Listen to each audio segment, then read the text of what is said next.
설교자의 준비 가운데서도 설교자가 물론 설교문을 잘 준비하는 것이 굉장히 중요하겠지만 설교문을 준비하는 것보다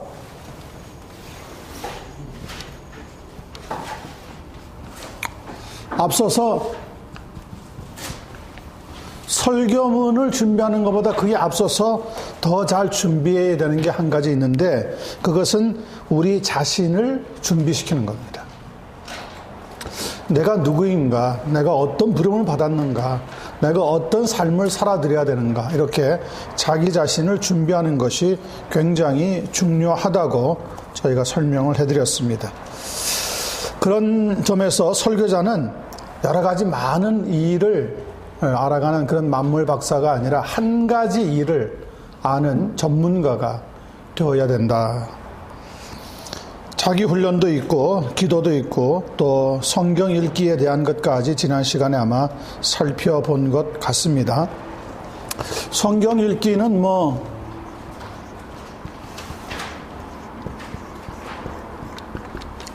가장 평범하면서도 가장 기묘한 준비 가운데 하나인데 이 성경 읽기를 하실 때 여러분들은 지금까지 어떻게 스스로 성경 읽기에 대해서 훈련을 쌓아오셨는지 모르겠지만은 무엇이 하나 꼭 필요하다 그랬습니까? 성경 읽기는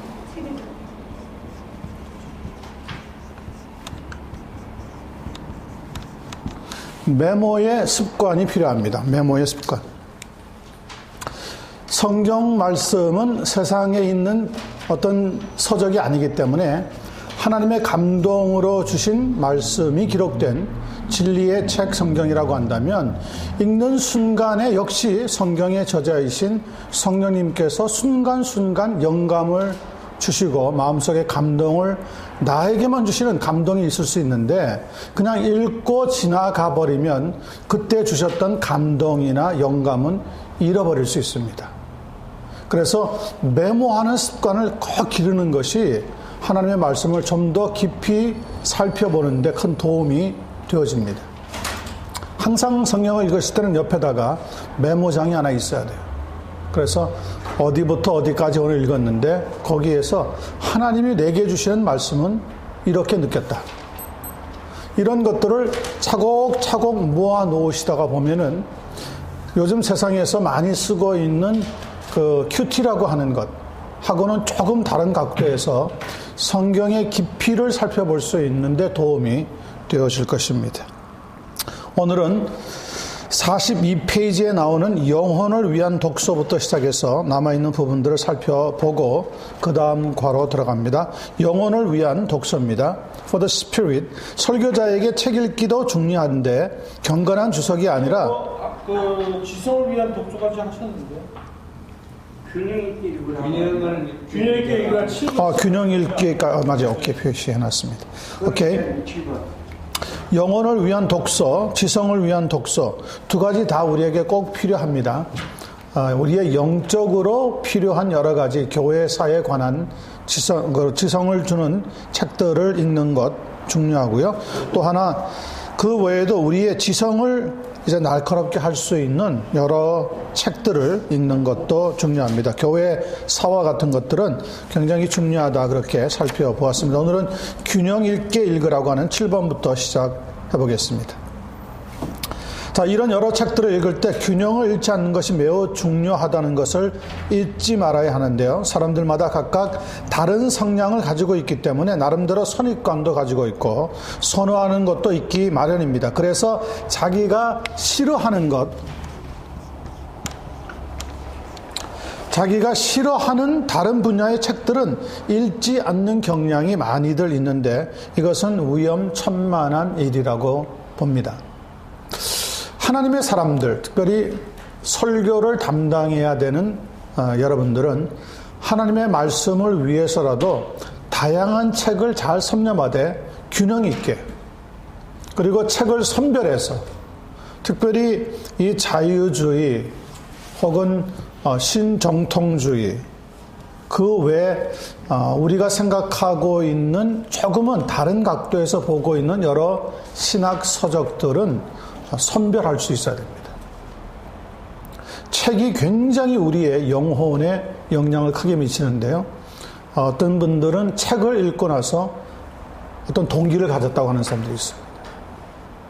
잘못된 동기. 요즘은 인터넷이 하도 발달해가지고 영화라든지 인터넷 상에서 보여지고 있는 동영상을 보면서 거기에 영향을 받고 그대로 따라서 흉내내는 사람들도 많이 있습니다. 자살 클럽 같은 사이트를 보시면 어떻게 기가 막히게 별 고통을 느끼지 않고 죽는지에 대한 글들이 엄청나게 올라와 있습니다. 그리고 마치 자살이 모든 인생의 문제를 끝내는 유일한 해결책인 것 같이 아주 설득력 있게 적어 놓았기 때문에 별 선별감을 갖지 못하고 분별할 줄 모르고 그냥 읽어 나가다 보면은 그대로 따라서 흉내를 내고 자살로 끝내는 인생을 마감할 수도 있습니다. 그래서 무슨 책을 읽었느냐, 어떤 동영상이나 영화 등등을 보았느냐가 우리의 이 unconscious, 우리에게는 conscious와 unconscious가 있는데 눈으로 보고 듣고 하는 것들은 대부분 이 conscious 지역에 입력이 되지만 그러나 우리의 머릿속에 책을 읽든지 동영상이나 뭐를 대하면서 내가 상상으로 그려놨던 것들은 나의 이 unconscious, 무의식 속에 들어가 있단 말이에요. 이 무의식 속에 들어가 있던 나름대로의 세상에서 받은 영향들이 갑자기 돌출될 때에는 내 이성을 뛰어넘어서 극단적인 행동을 취하게 마련입니다. 그럴 때가 위험한 거죠. 그래서 의사나 목회자들은 다 겉으로는 나타나고 있는 증세를 보면서 나름대로 판단도 하고 도움도 주려고 애를 쓰지만 그러나 여러분들의 혹은 우리 성도들의 세상 사람들의 무의식 세계에서 일어나고 있는 일을 다루는 것은 상당히 어려운 일이라는 것을 생각해 보지 않을 수가 없습니다. 그래서 우리부터가 내가 싫어하는 분야의 책들은 읽지 않으려고 자꾸 밀어놓는 것이 아니라 골고루 잘 균형 잡히게 책들을 읽으려고 하는 그런 노력도 필요합니다. 음식도 마찬가지 아닙니까? 다식, 많이 먹는 것도 잘못되었지만은 제일 위험한 것은 편식이랍니다. 자기가 좋아하는 것만 골라서 먹는. 그런데 그렇게 십수년간 잘못된 음식 먹는 패턴을 가지고 있다가 보면은 나중에 여러 가지 병들이 유발될 때에 손쓸 길이 없이 문제를 낳고 말게 되어집니다. 2번. 즉 모든 독서에 충실하되 스스로 균형 잡힌 독서를, 밸런스 있는 독서를 할 수 있도록 자기 자신을 잘 조처해 놓아야 한다는 겁니다. 다시 말하면 밸런스를 유지하는 것. 밸런스를 늘 유지하려고 하는 것이 정말 중요합니다. 너무 가벼운 책들만 자꾸 많이 읽어놓으면 성경을 절대 깊이 있게 연구할 수가 없습니다. 그래서 가벼운 책도 중요하지만 더 깊은 분야를 다룰 수 있는 그런 여러 책들도 함께 살펴보는 것이 중요합니다. 3번. 설교자는 계속해서 낮아질 필요가 있는데 이 굉장히 중요한 지적입니다. 책을 몇 권 읽고 나면 우쭐한다든지 몇 년 공부를 하고 나면은 다른 사람보다 나를 낮게 여기는 경향이 일반적으로도 많이 나타나는데 우리 세상 말에서도 익은 벼가 고개를 숙인다고 하는 것처럼 많이 배우면 배울수록 성경의 말씀을 많이 깊이 알면 알수록 자꾸 낮아질 필요가 있습니다. 신학 서적이나 철학 서적에 빠져서 모든 것을 안다는 생각이 들면 자칫 마음이 높아져서 교만하기 쉬워집니다. 이것은 위험하죠. 그러면 설교를 통해서 자신의 지적 자부심을 나타내려고 하게 되는데 그것은 목회하는 데 있어서 파선의 지름길이 되어집니다.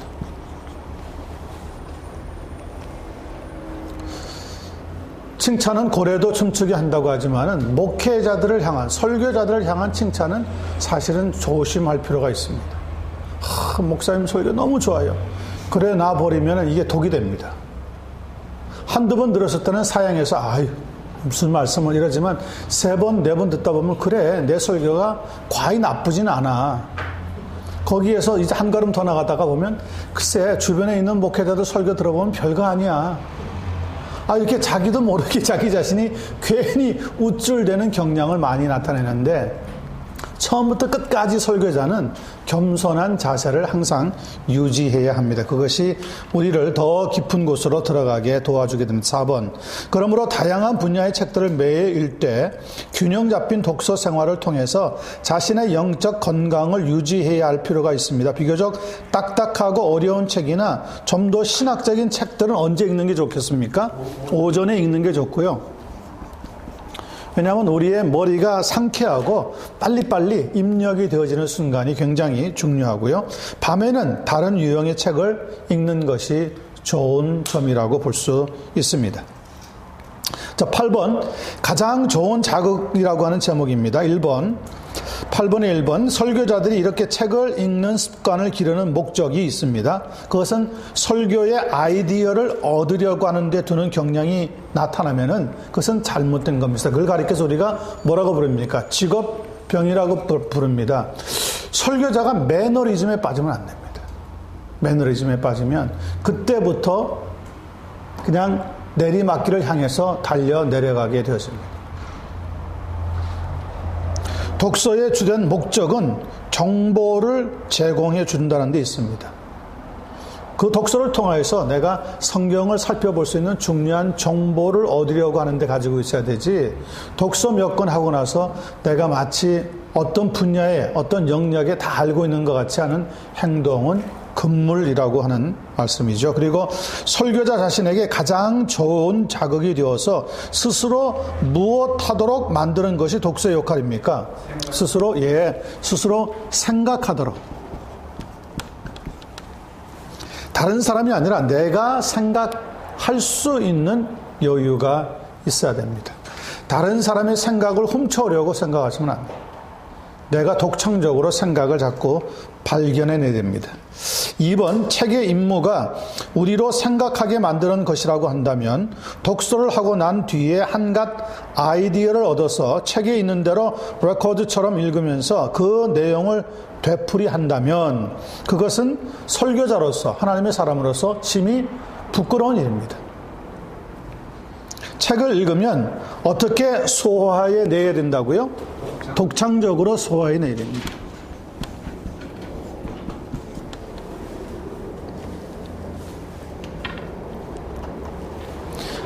하나님께서 수십억의 인구들을 다 따로따로 다르게 만드셨는데 하나님의 말씀을 대할 때도 나에게만 주시는 은혜가 있단 말이죠.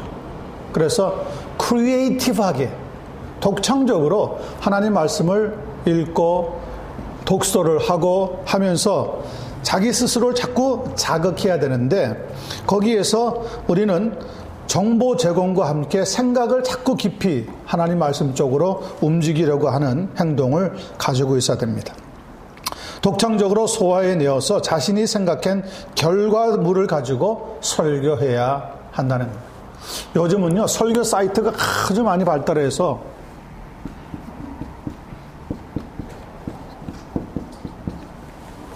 설교 사이트에 들어가 보면 수십만 개의 설교가 있습니다. 어떤 목사님, 제가 아는 목사님들 중 가운데 한 분인데 꽤나 그래도 나름대로 설교자로서 존경을 받았어요. 한 3년 동안을. 그런데 어떤 목사님의 설교 사이트에서 본문의 내용만 약간 다르게 했지, 제목만 다르고 3년 동안을 내리 똑같은 설교를 해야 됐습니다. 그런데 참 무섭죠. 성도들이 시골 지역에 있으니까 몰랐을시라고 생각하는데 아니요, 어떻게 다 알아냈어요. 결국 그 목사님 앞에 설교 제목과 다른 목사님의 설교 사이트에서 가져온 것과 딱 합쳐가지고 장장 한 10수 페이지를 만들어서 딱 내놓으니까 그 목사님이 기가 찬 거죠. 자기는 아무도 모르리라고 생각하고 설교의 본문과 제목을 가지고 내용을 그대로 살려가지고 설교를 했는데 어떻게 그걸 또 발견하는 거예요? 여러분, 예화를 어디서 빌려오잖아요? 그러면 예화까지도 이제는 찾아냅니다. 지금 시대가 보통 시대가 아니에요. 자신의 설교가 독창적이지 않으니까 지금 우리가 8번을 건드리는 것 같이 자기 스스로 자기를 자극하지 못하니까 성도들 앞에서 좋은 설교는 하고 싶고, 그러니까 꽤나 유명한 목사님의 설교 사이트에서 그대로 가져와서 제목만 바꾸고, 만약에 빌립보서 1장 3절에서부터 7절을 설교하셨다 그러면 자기는 1절부터 10절 이렇게 하는 방법으로, 그러니까 얼핏 보면은 모르죠. 근데 다 드러나는 거예요. 근데 이 땅에서 드러나는 것은 그래도 하나님이 그를 사랑한다고 하는 표시죠. 사인이에요. 그때 다윗처럼 하나님 앞에 무릎을 꿇으면 돼요. 그러면 성도들이 사악한 무리가 아니라면 대부분 다 목사님의 약함을 보시고 받아주시고 기도한다고요. 그런데 이제 그것을 아니다라고 이제 하기 시작하면 교회 안에 영적인 전쟁이 일어나는 거죠. 그래. 듣고 은혜 받으면 되지. 뭘 그것까지 또 그러니까 이제 그렇게 생각하시는 분들이 많이 계시면은 큰 문제가 안 되지만, 그러나 다른 분의 설교는 독창적으로 하나님 앞에 말씀을 연구하고 기도하고 찾아내어서 성도들에게 준 건데, 이 목사님은 그런 일은 전혀 하지 않고 남이 해놓은 걸 그대로 가져와서 이게 좋은 거라고 준다는 것은 사실은 목회자의 양심, 설교자의 양심으로 볼 때는 성도들을 은혜 받았을지 모르지만 설교자의 양심으로서는 하나님 앞에 합당하지 않다는 거죠. 그러니까 지금은 이 목회자들의 도덕이 굉장히 에티컬한 문제가 굉장히 많이 지금 등장하고 있는 시대입니다.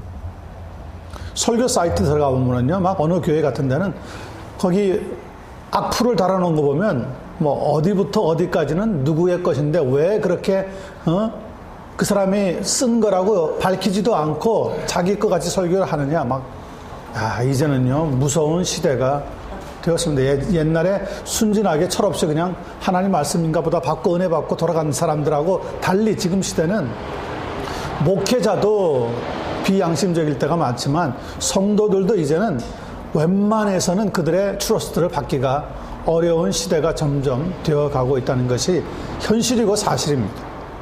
자, 9번. 두루 읽으라고 하는 겁니다. 1번.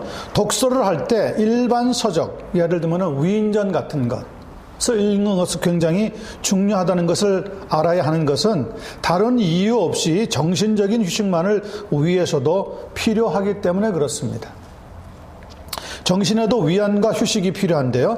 꼭 책을 멀리 해야만 정신적으로 쉴 수 있다는 것이 아니라 다른 종류의 책을 읽음으로써 아무것도 하지 않고 쉬는 것만큼이나 정신도 쉴 수가 있다고 하는 점입니다. 이런 의미에서 역사서를 읽을 것을 권하는데요. 그런 주제를 통해서 특별한 흥미를 느낄 수 있고 나름대로 의미도 얻을 수가 있습니다. 그러나 한 가지 약점은 거기에 너무 많은 뭘 보내지 말라는 거죠.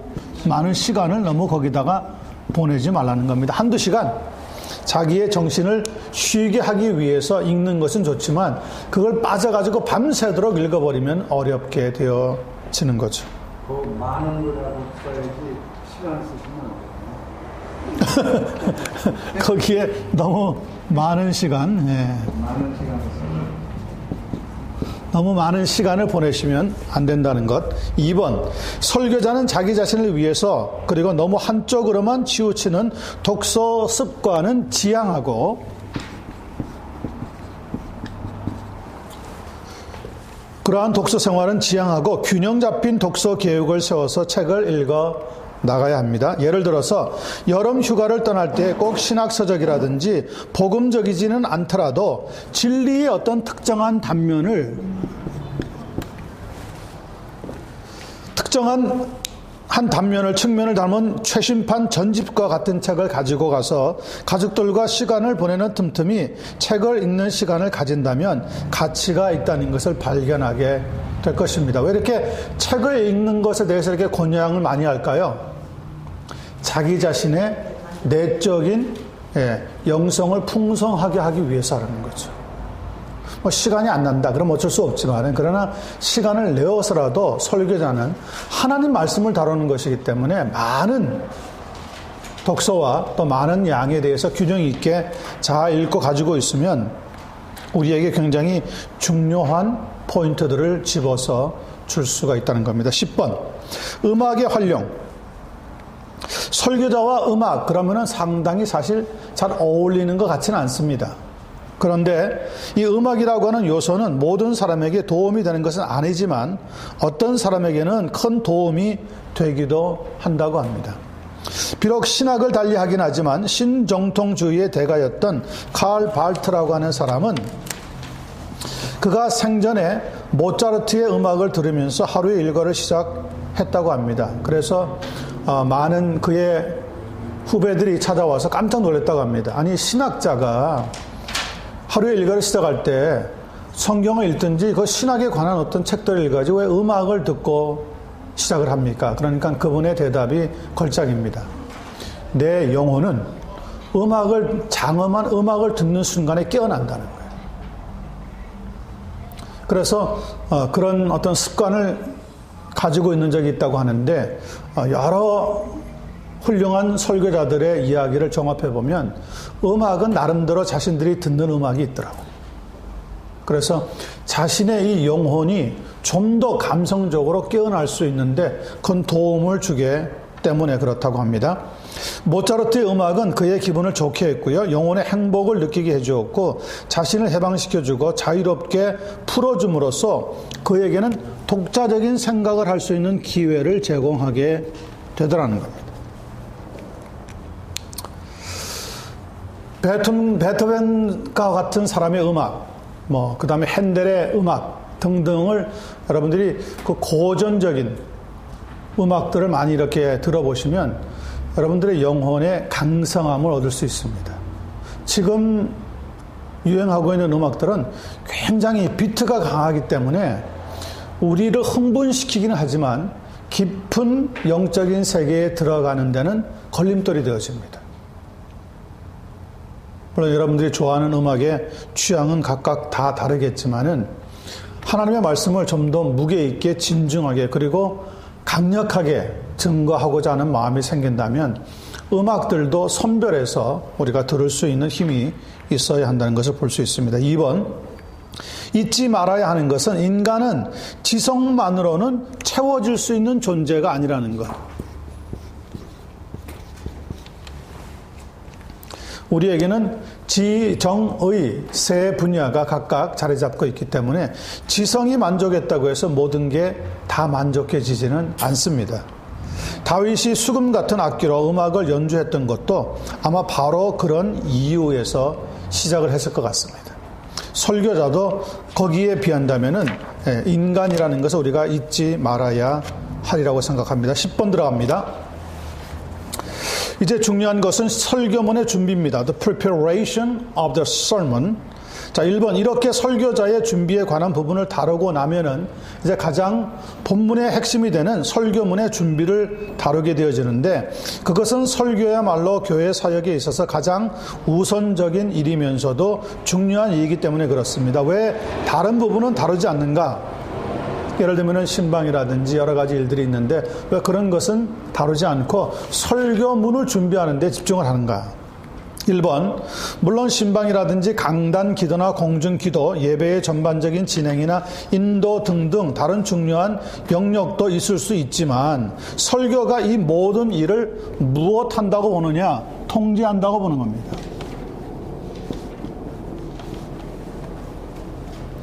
설교의 무게를 느낄 수 있겠죠? 설교가 이 모든 것을 통제하기 때문이고 모든 일의 성격을 결정시켜주기 때문에 그렇습니다.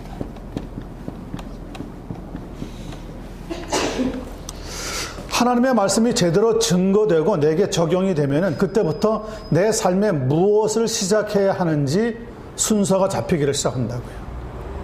그런데 하나님의 말씀이 제대로 내게 와서 부딪히지 아니하면 하루의 일과가, 한 주일의 일과가, 한 달의 일과가, 1년의 일과가 아주 애매모호하게 흘러갑니다. 그래서 내 감정으로 좋아하는 것부터 시작하는 습관이 생기게 되어지는데 그런 의미에서 우리는 가장 중요한 것은 설교자에게 있어서 설교문의 준비라고 하는 사실을 잊어버리지 말아야 합니다. 2번, 그렇다면 이제 어떤 유형의 설교를 해야 하는가 질문입니다. 복음적인 메시지를 담은 전도 설교를 먼저 해야 되는가? 아니면 신자들을 위로하고 세워주는 양육 설교로 치중해야 하는가? 그렇지 않다면 성경 말씀을 좀 더 일반적으로 가르치는 교육적인 설교를 해야 하는가? 이것은 확실히 중요한 결정 사항이기 때문에 설교자는 사려 깊게 결정을 해야 합니다. 전도 설교를 한다면은 내가 지금 하고 있는 설교의 순서 가운데 몇 번째로 했으면 좋은가? 교육적인 설교를 한다면 언제 하면 좋겠는가? 양육에 관한 설교는 언제 하는 게 좋겠는가? 분명히 이러한 어떤 순서를 잘 설교자는 스스로 자신을 통제하면서 잡아 놓아야지만 깊이 말씀을 증거할 수가 있습니다. 3번, 어떤 사람은 이런 결정을 할 때 절대적인 법칙이 있는 것 같이 생각하지만 그렇지는 않습니다. 설교에는 절대적인 법칙이 없다는 겁니다. 몇 가지 제안을 할 수 있기는 하겠지만 꼭 고집 피워서 내세울 만한 그런 것은 아니라고 생각을 합니다. 2번, 그러면 어떻게 설교를 하는가? 성경 본문으로 설교하라고 했습니다. 성경 본문. 굉장히 중요한 말씀이죠. 종교개혁자들의 핵심이 성경 본문으로 설교하는 거였습니다. 그 이전까지 중세교회가 취해오던 설교 방법은 알레고리컬한 설교였습니다. 거기에 비해서 종교개혁자들은 성경 본문을 가지고 매달리면서 설교했습니다. 그들의 후예인 청교도 설교자들도 마찬가지였고요. 지금의 우리 개혁주의 전통을 가지고 있는 우리들도 역시 성경 본문을 가지고 설교하려고 애를 쓰고 있습니다. 1번, 그 몇 가지 제안 중에 하나는 가능하면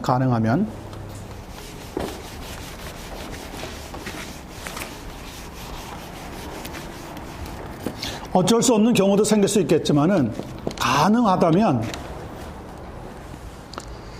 주제 설교는 하지 말라는 겁니다. 주제 설교, topical sermon이죠.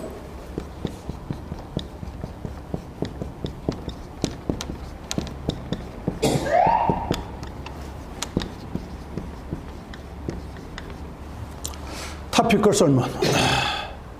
예를 들면은 주제를 성경을 통하여서 만약에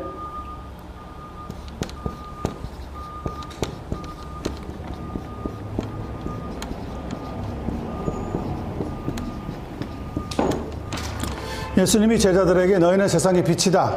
그 본문을 취하여서 제목을 너희는 세상의 빛이다 라고 잡았다면 주제 설교라고 하는 것은 뭐냐면 첫 번째,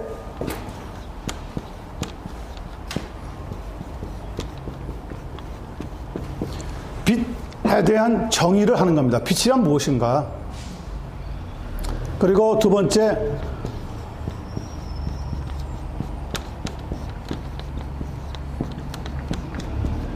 빛의 역할은 무엇인가? 그리고 마지막으로 빛 때문에 생겨나는 결과는 무엇인가? 이렇게 설교 주제에 맞춰 가지고 설교에 있는 내용들을 이렇게 1번, 2번, 3번 예를 들어서 하자면 빛의 정의에 대해서 한 10분 정도 설교를 하고 빛의 역할에 대해서 한 10분 정도 설교를 또 하고 빛의 결과에 대해서 한 10분 정도 이야기를 하는 거죠. 그러면은 설교가 제법 잘 된 것 같이 생각이 되어지지만 이것은 성경 본문하고는 아무런 상관이 없습니다. 아마 이런 설교 많이 들어보셨을 겁니다. 이런 설교 많이 들어보셨을 겁니다. 예수님이 너희는 세상의 빛이라고 할 때 이 빛에 대한 것은 우리에게 빛의 정의, 역할, 결과를 하라고 주시는 본문이 아닙니다. 그죠? 이 빛의 원 핵심은 예수 그리스도가 진짜 빛이라는 거죠. 빛도 무슨 빛이냐? 생명을 줄 수 있는 빛이라는 거예요. 생명. 그러니까 아무리 빛에 대한 정의를 훌륭히 잘하고 빛의 역할을 잘 설명하고 빛에 대한 결과를 적용을 시켜 주었다고 하더라도 예수 그리스도라고 하는 핵심적인 진짜 빛에 대한 말씀이 없이 설명되어지는 주제 설교는 상당히 비성경적입니다. unbiblical한 설문이라고요. 이런 설교 많이 합니다. 많이. 아주 많이 합니다. topical 설문, 주제 설교. 그렇죠. 여기저기 예문을 또 끌어다가. 그렇죠. 그래서 본문하고는 상관없이 이렇게 제목을 정해놓고 거기에 필요한 말씀들을 쫙 갖다가 레퍼런스로 사용하는 설교들이 상당히 많이 있습니다. 우리 한국 설교는 대부분 90년대 말까지만 해도 대부분이 주제 설교였습니다. 교회들마다.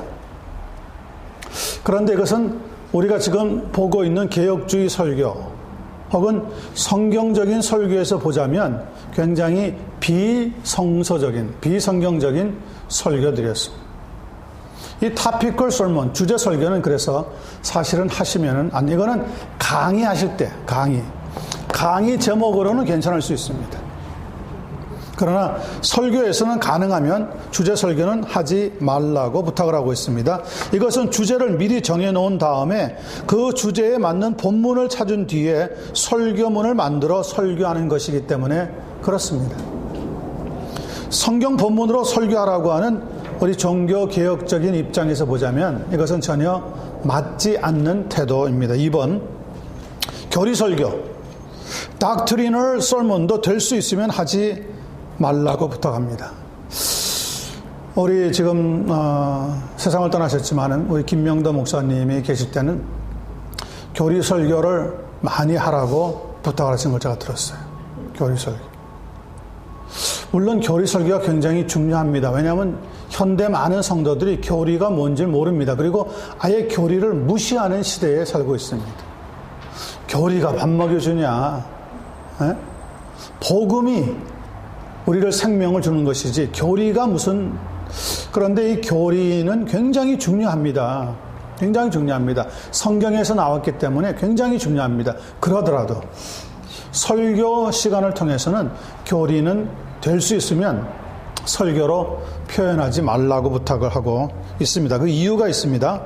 교리 설교는 진리를 이론적인 태도로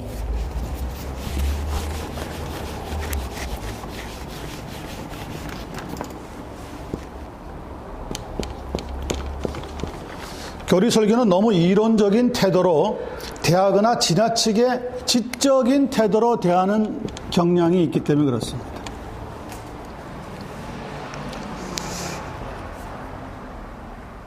물론 사람들에게 교리는 가르쳐야 합니다. 그러나 교리는 교육적인 면에서 다른 시간에 다른 방법으로 가르치는 것이 좋다고 로이드 존스 목사님은 설명해 주고 있습니다. 저도 동의하는 바입니다. 3번, 교리는 인간이 특정한 역사적인 상황 속에서 다른 가르침이나 사고방식에 대항하여서 전통적인 교회 입장에서 일정한 내용을 강조하기 위해서 만든 것이기 때문에 어느 특정 부분을 강조하느라 다른 부분을 간과했을 가능성이 상당히 큽니다. 그리고 교리 혹은 신조와 같은 것은 궁극적인 역할이 하나 있는데 그 역할이 뭐냐면 설교 자료를 제공하는 것이 아니라 설교의 정확성을 지켜주기 위해서 필요합니다. 설교문을 만들어 놓고 나서 우리가 가지고 있는 개혁주의 입장의 교리에 비춰볼 때 이 본문에 있는 내용이 어긋난 것은 아닌가. 정확성을 제공해주는 아주 중요한 툴이 되어진다는 겁니다. 그리고 성경을 읽을 때 잘못 해석하지 않도록 보호해 줍니다. 교리를 잘 배우고 나면은요, 성경이 이렇게 있다면은 하나님의 말씀을 설교해 나갈 때 성경 밖으로 나가지 못하게 해주는 큰 울타리를 쳐줍니다. 그 교리입니다. 그래서 교리는 가능하면은 하나님의 말씀 속에 들어가서 중요한 포인트를 찾으라고 역할을 다해주고 있습니다. 그런데 교리를 제대로 배우지 않으면 자꾸 세상 밖으로 나갑니다. 그래가지고 여러분 과학적으로 공부를 하신 분들이 설교하는 걸 들어보니까요, 무슨 얘기를 하느냐면 블랙홀을 이야기하면서 굉장히 과학을 공부하신 분들은 흥미진진한 토픽이죠.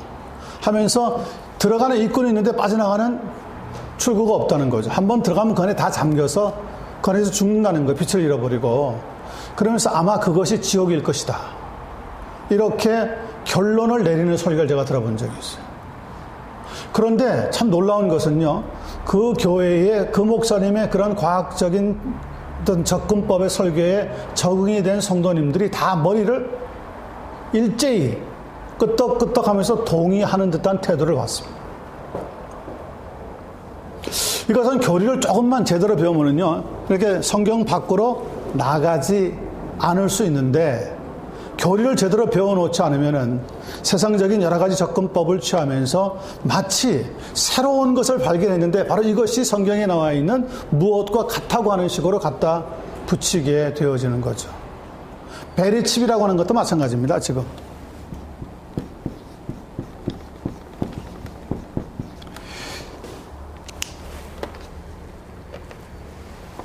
베리칩이라고 하는 것을 자꾸 요한계시록에 나와 있는 666과 연결을 시켜가지고 저거를 몸에 집어넣으면은 구원도 잃어버리고 사탄의 조종을 받고 세상 정부에 속하고, 참 아마 작년까지만 해도 시끄럽게 교계를 흔들었을 겁니다. 네. 한국에서도 미국도 마찬가지죠. 뭐 미국도 많은 교회들이 베리칩 때문에 난리가 나 홍역을 치렀어요. 이런 말이 성경에 없는 얘기들이거든요.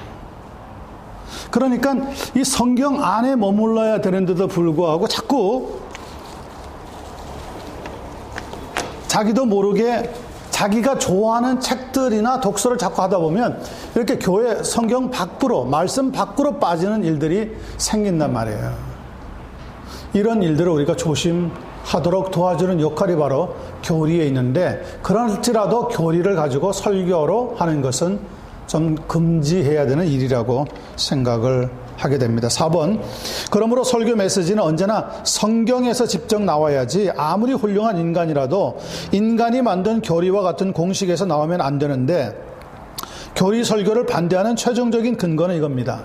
성경을 토대로 삼아서 설교해도 교리 설교를 할 때와 같은 무엇을 이룰 수가 있는 겁니까? 같은 동일한 목적을 이룰 수가 있다는 거죠. 성경 본문만 가지고 잘 설교해도 교리 설교에서 나와 있는 내용을 그대로 얼마든지 반영해서 설교할 수 있는데, 구태여 교리 설교로 모든 시간을 할애해서는 어렵다. 이렇게 지금 우리가 결론을 내리고 있습니다. 3번, 그러면 본문을 골라서 설교하는 문제에 부딪힙니다. 어떻게 해야 하는가? 본문 1번, 주제 설교라든지 교리 설교와는 달리 본문 설교가 있습니다. 본문 설교. 우리가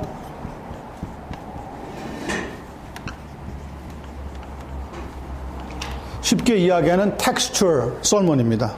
본문에 충실해서 본문에 있는 말씀을 가지고 설교하는 방법입니다. 어떻게 하는 것이 좋은가? 두 가지 유형이 있습니다.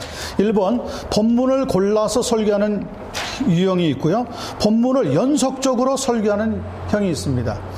이제 이 본문 설교가 개혁주의 입장에서 취하고 있는 설교의 방법인데요.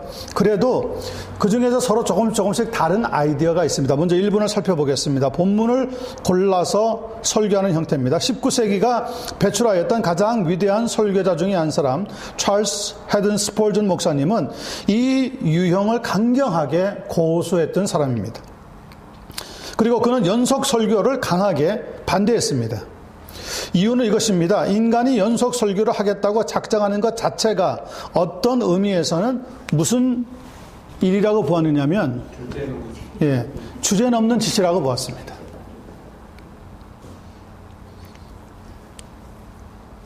그의 주장은 본문은 설교자에게 주어지는 것이기 때문에 설교자는 이 부분에서 주님을 찾고 그 인도를 구해야지 마땅하다는 거죠. 그것은 설교자 자신이 본문을 결정할 것이 아니라 성령의 지도와 인도를 위해서 기도한 다음에 그 인도에 따라서 해야 한다는 겁니다. 아주 좋은 방법입니다. 정말 이렇게 하면 좋죠. 문제는 성령이 어느 날 우리를 하나님 말씀으로 이렇게 어떤 본문을 설교했으면 좋겠다고 감동이나 인도하지 않는 경우에는 어떻게 하느냐는 거예요. 우리가 성령과 매일매일 동행해야 되는데 그건 원칙인데, 원칙. 기본인데, 그렇게 안 될 때가 많잖아요. 그래서 우리에게 무엇이 필요하냐면, 거룩한 습관이 필요한 거거든요. 거룩한 습관. 거룩한 습관을 가지고 있으면, 우리가 하던 그 유형을 계속 지속적으로 이어갈 수 있지만, 그러나 거룩한 습관이 되어 있지 않으면, 이렇게 성령의 인도를 받지 못할 때 낭패를 당하고 무슨 설교를 해야 될지 모를 때가 많습니다. 어떤 목사님은요, 설교하러 올라가는 바로 그 직전 5분, 10분 전까지도 설교 본문이 뭘 해야 될지 모르겠대요. 그 정도로 설교는 사실 피를 말리는 작업입니다.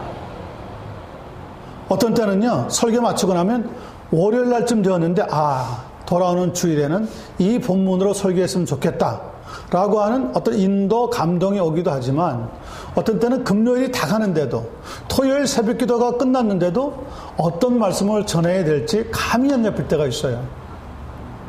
그러면 사실 그날 하루 종일은 얼마나 피곤하고 힘든지 몰라요. 다른 날보다. 미리 정해져 가지고 연구하고 준비를 마친 날은 마음도 홀가분한데, 토요일 날 저녁까지도 설교 본문이 잡히지 않고 무엇을 설교해야 될지 내용이 안 잡혔을 때는 얼마나 힘든지 몰라요. 그러니 목사님들이 어떤 유혹에 넘어갈까요? 다른 분이 해놓은 설교 유혹 사이트에 넘어가는 거죠. 그렇게 하는 작업이 마치 아이를 낳는 작업과 같아 그랬거든요. 그런데 이게 매주 성령께서 그렇게 인도해 주시면 좋은데 하지 않았을 때 그럼 어떻게 하느냐? 그것이 바로 2번을 우리가 생각해 보는 내용입니다. 2번, 그러므로 본문을 연속적으로 설교하는 유형이 있습니다. 이와는 반대로 찰스 에든 스폴전 목사님이 그렇게 높이 평가했던 청교도들 대부분은 그런데 연속 설교를 크게 신뢰하는 입장을 고수했던 사람들입니다. 그들의 견해로는 본문을 연속적으로 다루어서 설교하지 않고 골라서 설교하는 것을 받아들일 수가 없었다고 합니다. 그것은 인간이 자꾸 결정하는 것 같아서 받아들일 수가 없었다고 보는 형편이었습니다. 그것은 여기에서 한 구절 저기에서 한 구절을 뽑아 쓰기 때문에 매주일의 설교 사이에 연속성도 없고 연관성도 부족하다고 보는 겁니다. 오늘은 창세기 3장 1절에서 5절을 설교했다가 그 다음 주에는 요한복음 1장 1절에서 3절을 설교했다가 그 다음 주에는 계시록 21장 1절에서 2절을 했다가 막 이렇게 자기가 골라서 성경 본문을 정하고 설교하다 보면 성도들은 지난주 설교와 이번주 설교가 어떻게 연결되는지 감을 못 잡는 거예요. 지난주에는 성령의 충만을 설교했는데 이번 주에는 창조의 역사에 대해서 설교합니다. 그럼 이게 두 개가 어떻게 연결되는 것인지 웬만큼 머리가 좋은 성도님들 같으면은 연결시켜 보겠지만 그렇지 않은 대부분의 성도님들은 여기에 무슨 공통점이 있나 오히려 더 혼란을 가져올 수 있다는 거죠. 그래서 어느 한 본문을 택하면 연속적으로 설교해 나가는 것이 가장 좋은 방법이라고 보고 있습니다. 자, 2번입니다. 마르틴 로드 존스 목사님의 입장은 이 문제를 너무 엄격하게 다루어서 고정된 법칙을 정해 놓는 것이 오히려 큰 잘못이라고 지적을 해주고 있습니다. 로드 존스 목사님은 연속 설교도 하셨지만 때로는 본문 자기가 골라서 설교하는 방법도 취했다고 합니다. 그러니까 두 개를 다 균형 있게 잘 하신 거죠. 성령께서는 한 가지 본문을 인도하시는 동시에 성경 한 책 전체나 또 문단을 연속해서 설교하도록 인도하시면 안 될 이유가 있겠느냐고 반문을 해볼 수가 있습니다. 그런 고정된 법칙보다 설교하는 유형을 어떻게 한 가지로 딱 고정해 놓는 법칙보다는 더 중요한 게 하나 있습니다. 더 중요한 것은 설교자가 성령의 자유를 보존하고 지켜야 한다는 것이고요. 누구도 이 부분에서는 성령의 자유를 제한해서는 안 된다고 하는 점입니다.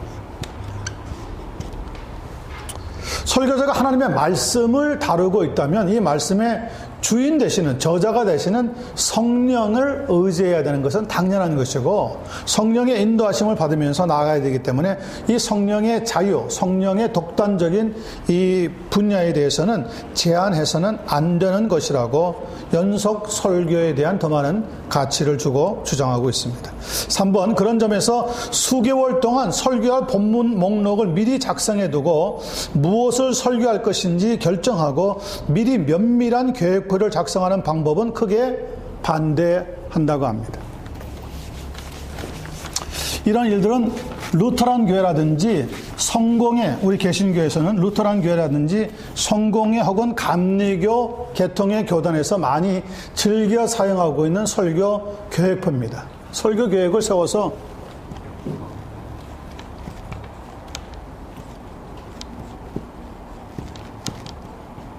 아예 1월 달부터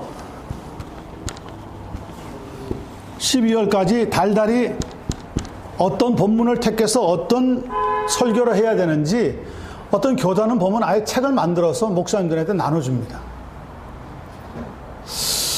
그렇게 인위적으로 설교를 해야 되는 방법을 구태 우리가 취해야 하느냐, 이런 성령의 어떤 자유에 대해서 제한하는 방법이라고밖에 보여지지 않는다는 거죠. 만약에 성령께서 갑자기 오늘 여기 만들어 놓은 설교 계획표와 상관없는 특별한 설교의 말씀을 전하게 하실 때는 이런 방법으로 쭉 따라가면서 거기에 습관되어 있는 분은 성령이 갑자기 감동을 주어도 이게 성령이 주시는 건지 느끼지를 못하는 거죠.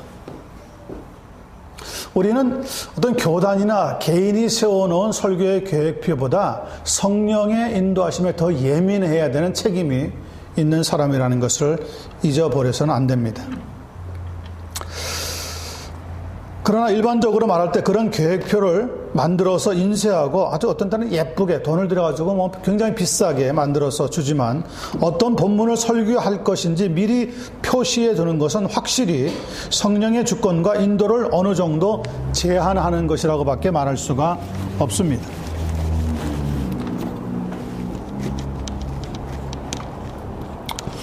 그렇게 설교 계획표, 1년 설교 계획표를 만드신 사람이나 어떤 그 기관은 굉장히 수고를 많이 한 것이기는 하겠지만 그들의 수고를 탓할 마음은 없지만 그러나 성령의 자유하심을 제한하는 행동이라고밖에 결론을 내릴 수가 없다는 겁니다. 4번, 그러므로 여기에서 오해하지 말아야 하는 것은 게으름을 옹호하기 위해서 설교 계획표를 반대하는 것은 아니라고 하는 사실입니다. 설교문을 준비할 때 본문을 골라서 하든지 연속적으로 하든지 항상 세심한 주의를 기울여서 준비하되 주의를 요하는 상황 또 혹은 설교에 놀라운 기회를 제공하는 상황이 벌어질 수 있다는 것을 설교자는 늘 인정하면서, 성령이 하시는 역사이니까요, 인정하면서 성령의 모든 움직임에 개방적이고도 민감한 자세를 취할 필요가 있습니다. 내가 설교 본문을 이만큼 30분, 35분 설교할 수 있는 것을 만들어 놓았다고 하더라도 첫 번째 중요함에 대해서 설교 본문을 통해서 지금 설교하고 있는데 갑자기 성령께서 나를 움직이시고 감동하십니다. 그러면은 2번과 3번 준비해 놨던 설교문은 버릴 수 있는 과감성이 설교자에게 있어야 된다는 거예요. 내가 준비해서 물론 하나님의 은혜를 받았다고 생각하면서 준비한 설교문이겠지만 그러나 이 설교문은 절대적은 아니라는 것, 앱솔루트한 설문은 아닙니다. 성령이 갑자기 개입하셔서 내게 1번을 설교하신 다음에 다른 방향으로 이끌어 가시면 그 성령의 인도하심을 따라서 가야 한다는 거죠. 여러분, 그 사도행전을 보시면 빌립 전도사가 에디오피아에서 올라왔던 간다게의 국고를 맡고 있던 네시에게 복음을 전하고 났는데 갑자기 그가 보고 있는 앞에서 빌립이 사라집니다. 그리고는 어디에 나타났습니까? 그리고는 한참 북쪽이 되는 가사 지방에 떡하니 빌립이 나타날 때가 있습니다. 우리 생각에는 이게 무슨 일인가 싶지만은 성령의 인도하심은 놀랍게 우리의 예상과는 다른 방법으로 나간다는 거죠. 설교에서도 그럴 때가 있습니다. 나는 사역을 마치고 예루살렘으로 돌아가고 싶은데 성령께서는 나를 가사 지방으로 보낼 때가 있는 것처럼 1번을 마쳤는데 2번, 3번은 못하게 하시고 다른 방향으로 이 설교문을 이끌어 가셔서 끝맺게 하실 때가 있다니까요. 그런 경험을 합니다. 그걸 몇 번 경험하고 나면은 자신이 아무리 완벽하게 설교문을 준비했다고 하더라도 그것만 의지하지 않게 되죠. 때로는 1번, 2번 잘 나갔는데 3번 결론을 내리고 마쳤으면 좋겠는데 성령께서 다른 방향으로 이끌어 가실 때가 있다고요. 그때는 성령에 순종을 해야지 내가 만들어 놓은 설교문에 순종할 수는 없다는 것이 로이드 존스 목사님이 지적하고 있는 가장 중요한 교훈 중의 하나라고 생각이 되었습니다. 설교할 때 왜 그렇게 바꾸시는지 그건 이해를 못해. 모르죠. 예, 모르죠.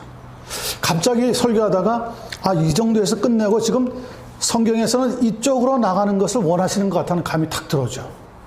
예. 근데 그거는 설교를 해보셔야 알아요. 예, 설교를 해보시면. 우리 생각에는 딱 준비한 대로 착착착 기계적으로 나가면 굉장히 좋을 것 같은데 성령께서는 꼭 그렇게 인도하시지만 않아요.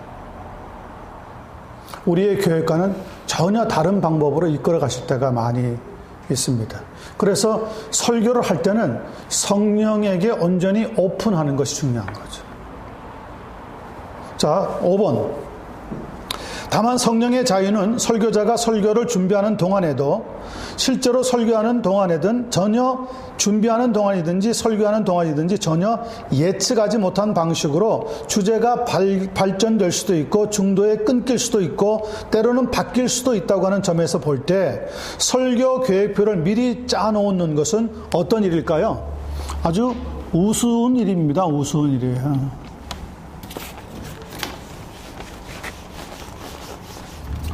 그리고 설교 계획표를 1년 계획표를 짜서 목회자들에게 주는 교단에서는 물론 그렇지 않는 분들도 있겠지만 대부분은 그대로 설교 본문의 내용을 따라서 설교를 준비하다가 보면 결국 게으른 버릇을 얻게 되어집니다. 하나님이 인도하시는 설교 본문을 찾으려고 하지 않게 되어지고 만다는 거죠. 그래서 그런 점에서는 우리가 이 성령의 인도하심을 받는 것은 설교문을 준비하는 과정에서 혹은 설교를 하고 있는 과정에서 굉장히 중요한 단점이 한 방향이라는 것을 우리가 생각해 볼 수가 있습니다. 4번 절기설교. 어떤 분들은 절기설교를 반대하는 사람들이 있습니다. 연속설교로 특별히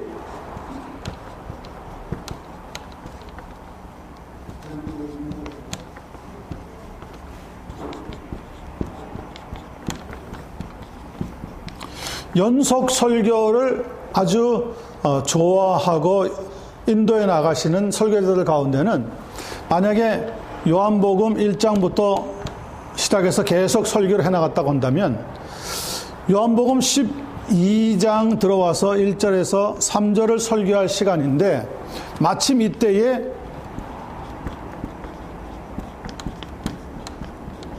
부활절과 겹치는 시간이 찾아왔다고 생각하십시다. 그러면 연속 설교를 좋아하고 옹호하는 분들은 부활절에 상관없이 성경 본문을 그냥 계속 설교해 나가는 것이 옳다고 생각합니다. 로이드 존스 목사님은 모든 설교는 가능하면 연속 설교로 설교를 하되 그러나 이런 특별한 교회의 절기와 같은 때가 올 때는 설교하는 것을 중단하고 절기 설교로 그날은 하는 것이 훨씬 더 성경적이라는 거죠. 그 이유에 대해서 설명해 보겠습니다. 1번. 반대하는 그룹이 있고 찬성하는 그룹이 있는데 먼저 반대하는 그룹부터 살펴보겠습니다. 청교도들은 절기 설교를 강력히 반대했습니다. 이분들은 끝까지 연속 설교로 끝을 맺었습니다. 그 이유는 로마 천주교에 대한 격렬한 반발로 특별한 절기들을 반대했다고 하는데 그 배경이 있습니다. 실상 로마 천주교는 주님의 탄생을 비롯하여서 각종 절기들을 고안하고 기념하는 일을 하면서 그것을 무엇으로 크게 바꿔버렸습니까? 설교가 아니라 미사 의식으로 바꿔버렸습니다.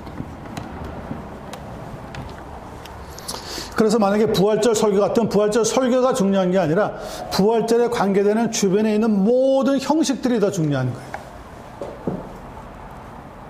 그래서 거기에 아주 강력하게 반대했던 사람들이 청교도 설교자들입니다. 그러나 선주교를 반대하면서 일어났던 청교도들은 미사와 비슷한 부분이 조금이라도 보이는 것이 있다든지 천주교 사상과 연관된 요소들이 있다면은 열성적으로 제거하려고 노력을 했는데 그 결과 어떤 절기에서든지 반대하는 극단으로 치닫게 된 맹점이 하나 있습니다. 자, 찬성하는 그룹은 뭡니까? 로이드 존스 목사님이 특별히 이 가운데 찬성하고 있는데요. 특별한 절기는 항상 지키는 규칙을 갖자고 말하면서 절기 설교를 찬성합니다.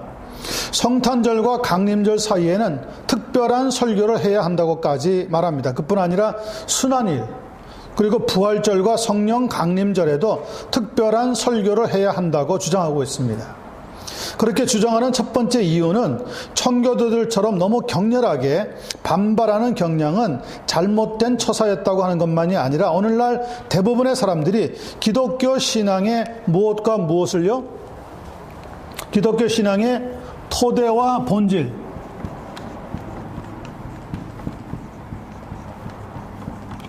점점 망각해 나가고 있는 세대이기 때문에 특별한 절기 때는 왜 이런 일이 있었는지에 대한 설명을 설교로 나누는 것이 유익하다고 주장하는 겁니다.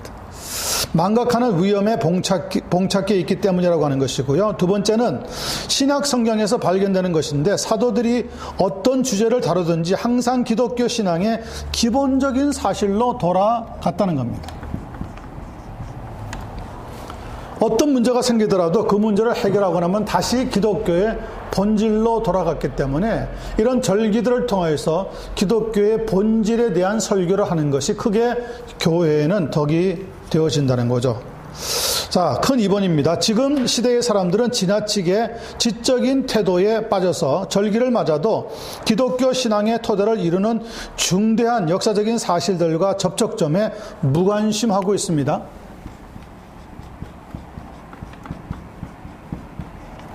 여러분, 지난주 주일이 종교개혁이 일어난 지 498주년이 된다는 거 설교로 들으셨습니까? 못 들었습니다. 못 들었죠. 네. 무슨 얘기를 많이 들었습니까? 할로윈 데이가 다가오고 있는데 우리 자녀들이 거기에 빠지지 않게 합시다. 뭐 이런 얘기는 많이 들어봤을 겁니다. 지금 보면은 교회 안에요. 크리스천이라고 하면서도 할로윈 대위를 마치 큰 축제와 같이 생각하는 사람들이 상당히 많이 있습니다. 저도 그 뉴스 같은 걸 보니까 연예인들 가운데 소위 자기가 크리스천이라고 고백했던 사람들도 할로윈 픽처, 할로윈 커스튬 다 이렇게 입고 칠하고는 뒤에다가 뭐라고 적어놨냐면요, 해피 할로윈 이렇게 적어놓은 걸 봤어요. 지금 세대가 그렇게 흘러가고 있습니다. 왜 할로윈과 같은 것이 교회에 등장하지 말아야 하는지에 대한 기본적인 사실들을 다 잊어버린 거죠.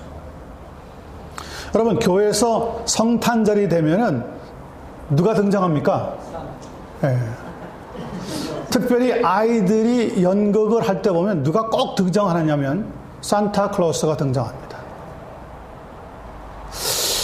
산타클로스가 등장하는 것에 대해서 어른들도 그런데 별로 거부 반응이 없습니다. 오히려 손을 내밀고 자기한테 선물 주기를 요구합니다. 그런데 이 산타클로스는 사실은 성경적인 피겨는 아닙니다. 훨씬 더 이교도적인 사상이 교회에 흘러 들어온 거죠. 그래서 하나님이 모든 은사와 좋은 것을 주시는 후회하지 않으신 분이라는 것을 잊어버리고 산타가 마치 무엇을 주고 이루어주는 것 같이 생각하는 경향이 많이 있습니다. 아니, 어른들도요, 밖에 나가서 교회 무슨 행사할 때 보면 산타클로스 모자를 쓰고 나가서 다 한다니까요, 방울 흔들면서. 이게 얼마나 잘못된 것인지 모른다니까요. 그래서 뭐가 필요하느냐? 절기 설교에 대한 기본적인 기독교의 가르침이 꼭 필요하다는 거죠. 그렇지 않으면 이미 교회 안에 그런 것들이 흘러 들어와서 마치 이것이 기독교의 모습인 것 같이 세상 사람들에게 비춰주고 있는 거예요. 잘못된 거죠. 아주 잘못돼도 너무너무 잘못된 거죠. 예수 그리스도와 산타는 어울릴 수 없는 상대적인 존재입니다. 예수 그리스도가 성탄절에 높아져야 되는 거죠. 어떻게 산타가 갑자기 불 끄고 갑자기 산타가 나타나가지고 말이죠. 선물 주머니 가지고 저도 그런 걸 많이 봤거든요. 그래서 알아요. 제가 예수를 믿기 전에는 산타클로스가 마치 이 세상에 존재하는 것 같이 생각한 적도 많았어요. 그런데 교회에 들어와서 얼마 지났는데 젊은이들이 선거한다면서 하는데 보니까 막 산타클로스 막 등장하는 거야.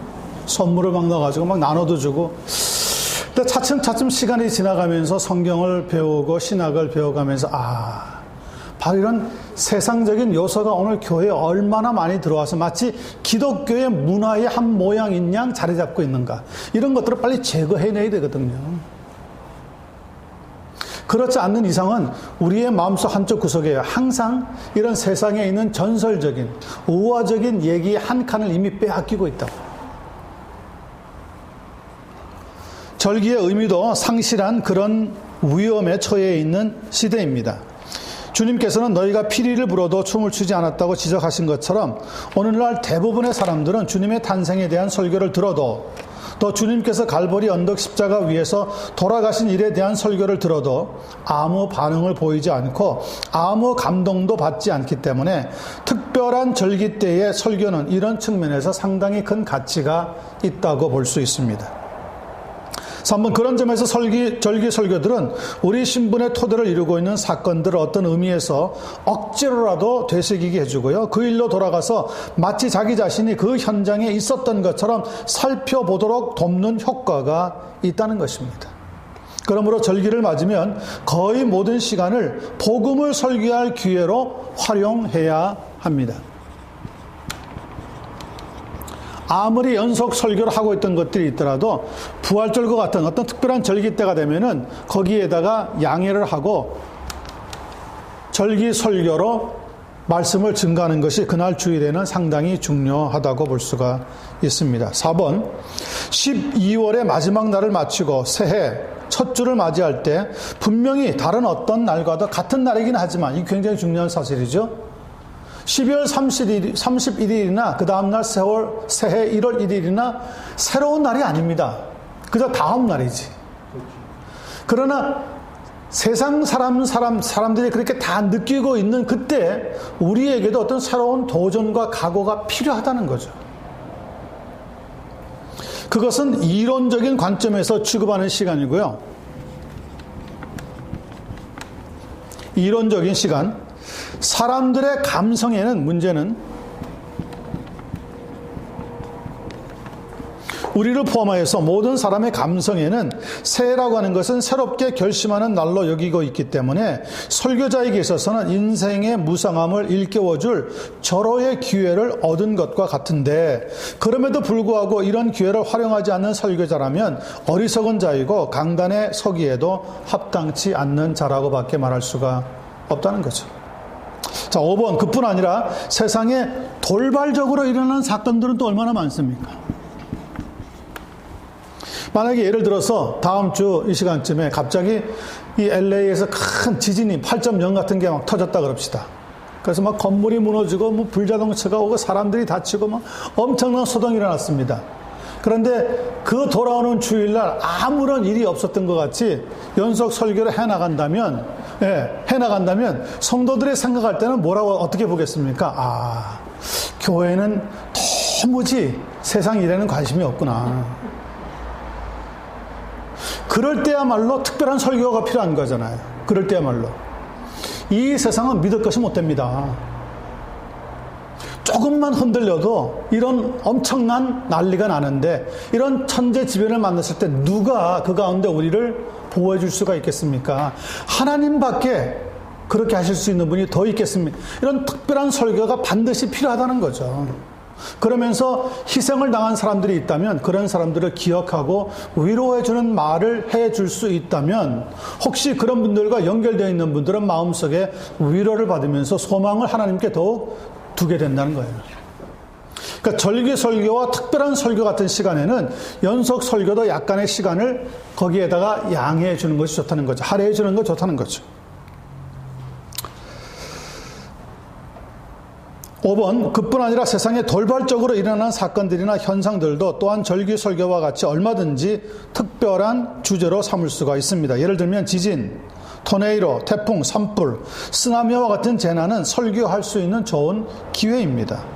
요시야 왕은 성전을 수리하다가 발견된 율법책을 읽은 다음에 예루살렘에 내렸던 재난이 이미 성경에 기록된 것을 알고는 하나님 앞에서 겸손하게 옷을 찢고 회개하면서 통곡함으로 인하여 그 마음이 부드러워졌다고 성경에서는 호의적인 평가를 내리고 있습니다.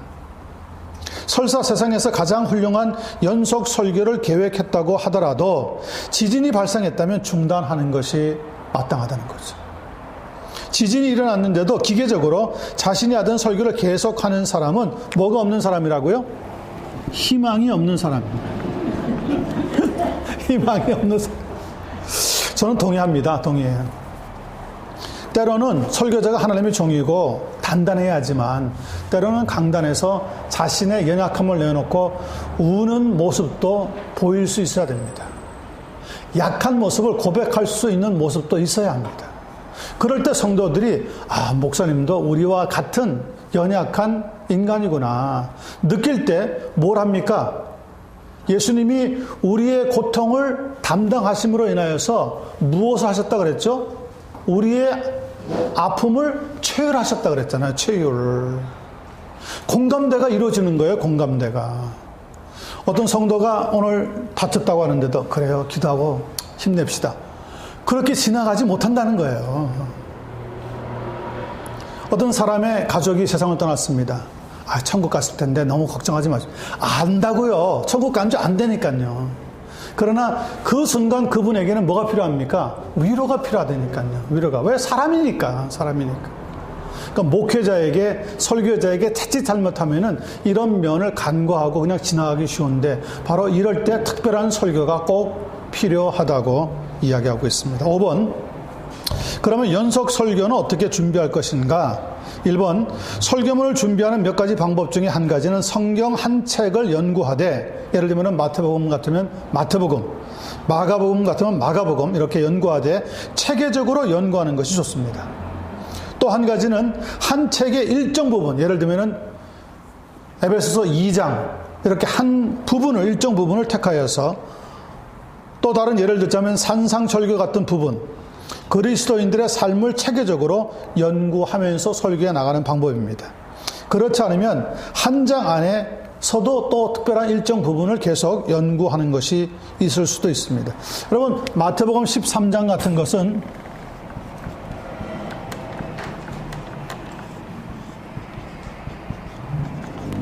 천국에 대한 비유의 말씀으로 꽉 처음부터 끝까지 채워져 있습니다. 그 안에서 특별히 골라가지고 2개, 3개 정도를 2주 혹은 3주에 걸쳐서 연속 설교로 해나가는 것도 좋은 방법이라는 거예요.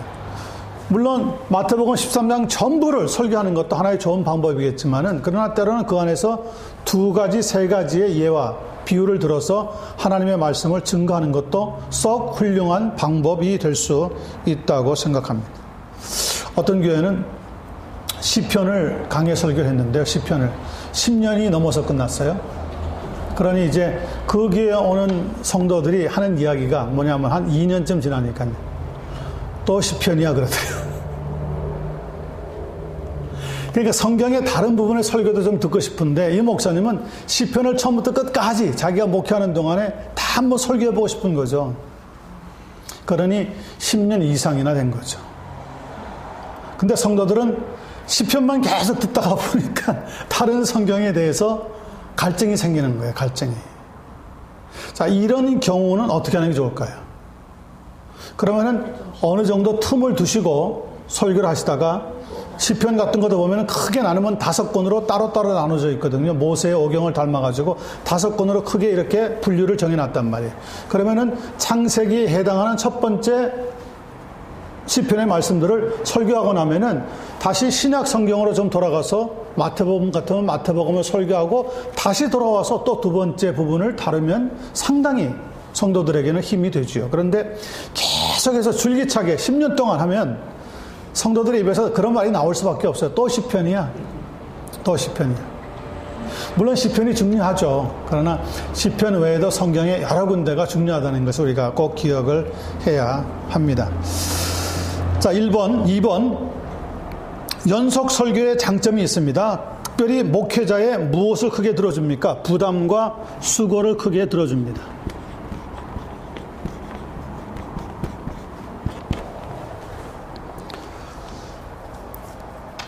그렇게 체질화되어지면은 토요일이 되어서야 주일 설교 본문을 허둥지둥 찾는다든지 토요일 밤까지도 아무런 준비 없이 잠자리에 들면서 불안해하는 그런 상황을 면할 수 있고요. 아주 흥미진진한 방법으로 설교 준비를 잘 마칠 수가 있다고 하는 것이 연속 설교의 장점 가운데 하나로 꼽힙니다.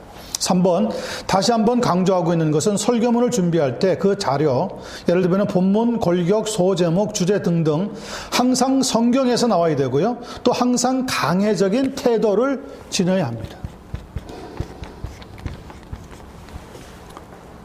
본문을 떠나지 말라고 하는 거죠. 본문을. 그래서 계속해서 끝날 때까지 본문에 대한 내용을 하나님 말씀으로 비추어서 설교를 해나가야 한다는 겁니다. 4번, 연속 설교를 할 때 길이의 결정에 대해서 긴 것을 물론 선호할 수도 있고 짧은 것을 선호할 수도 있지만 여기에 대한 확고한 법칙,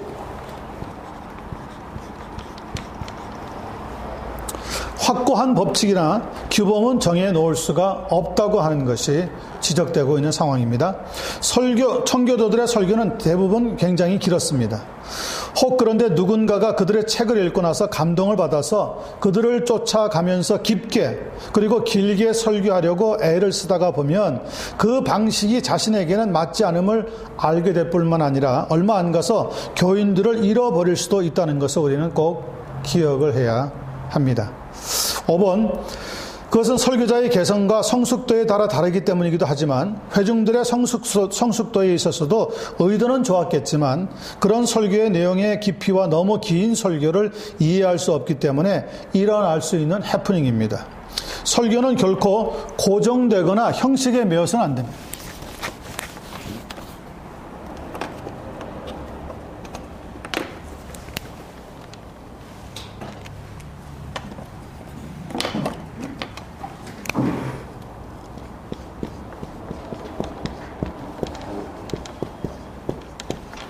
고정된 감을 가지고 있거나 형식에 매일 수 없고요. 설교자와 회중 사이에는 계속해서 상호작용이 일어나고 있다는 것을 우리가 기억을 해야 합니다. 6번, 만약에 이런 일이 있다면 설교자는 자기 자신과 교인들을 지속적으로 재평가하면서 그 평가 결과에 따라 그리고 상황의 변화가 느껴질 때마다 언제든지 재조정할 준비를 하고 있어야 합니다. 그렇지 않고 계속 고집하는 것은 어리석은 짓이라고 밖에 볼 수 없습니다. 설교의 목표가 무엇입니까? 교인들을 도와서 하나님을 아는 지식으로 인도하는 것입니다. 지식으로 인도하는 것이고 지극히 거룩한 믿음 위에 세우는 것이 바로 설교의 목적입니다.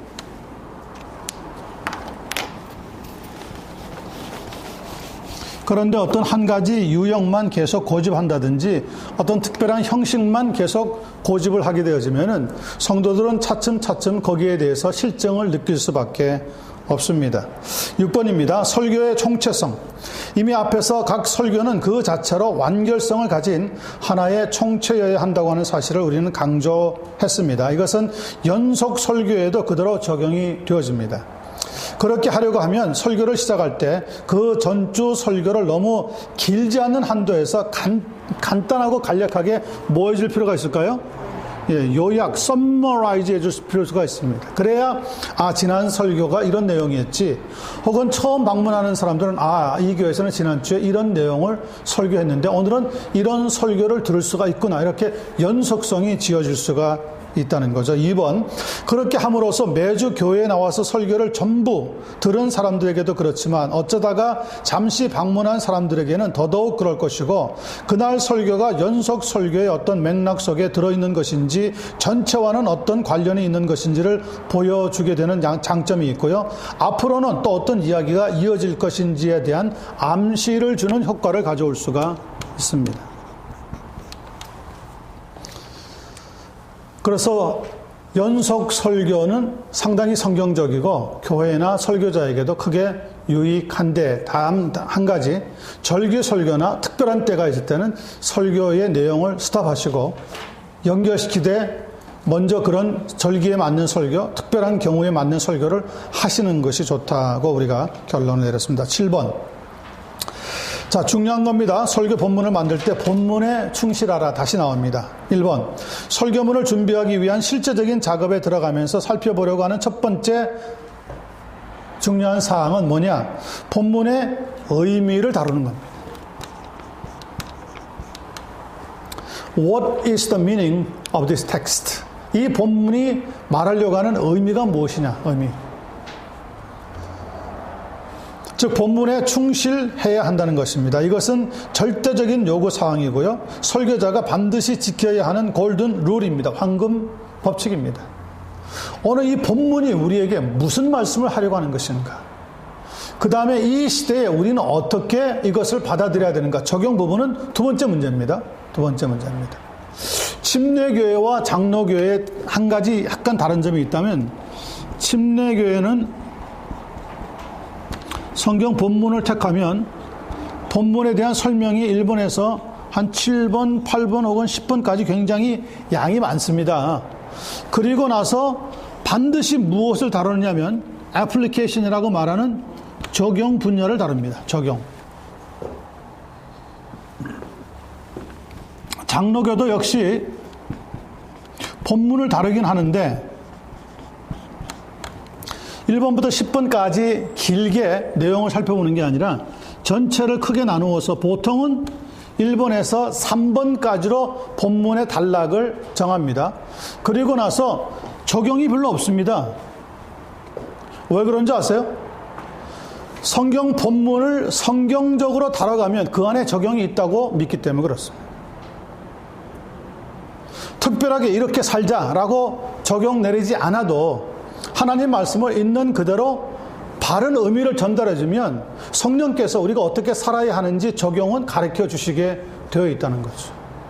그래서 훨씬 더 말씀의 권위에 대해서는 침례교보다는 장로교가 좀 더 강하게 주장하고 있다고 볼 수 있습니다. 자, 2번입니다. 본문에 충실하라고 하는 것은 감동적이고 감상적인 예화로 본문의 내용을 바꿔버리거나 요단강이 실제로는 다른 강들보다 작다고 하는 등등 격가지 같은 내용들을 많이 드러냄으로 인하여 본문의 의미를 크게 축소하거나 훼손해서는 안 된다는 겁니다.